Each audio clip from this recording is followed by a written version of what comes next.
how to create Bluebeam account. So if you want to create a Bluebeam account, then first of all you need to open up a browser, any browser that you are comfortable with, and I'm here with Chrome browser. And now you can go for the search bar and search for Bluebeam, and then click on the first search, which is www.bluebeam.com, and then go for login, which is on the upper right, and simply choose any option, and then again go for login, which is on the upper right. And here you will have two options.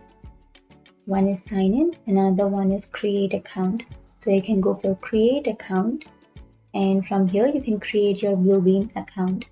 So first enter your first name, and then here on the next blank you have to enter your last name, and then your Bluebeam display name, and then you have to enter your email address, and then you have to create your password.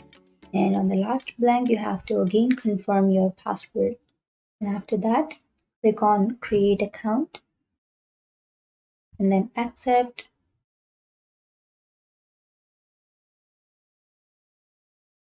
And now you have to check your inbox to confirm your email.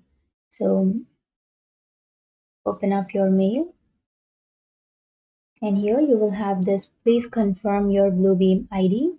Click on confirm my Bluebeam ID, and that's it. That's how you create Bluebeam account. And if you have any questions, feel free to comment below. Thanks for watching.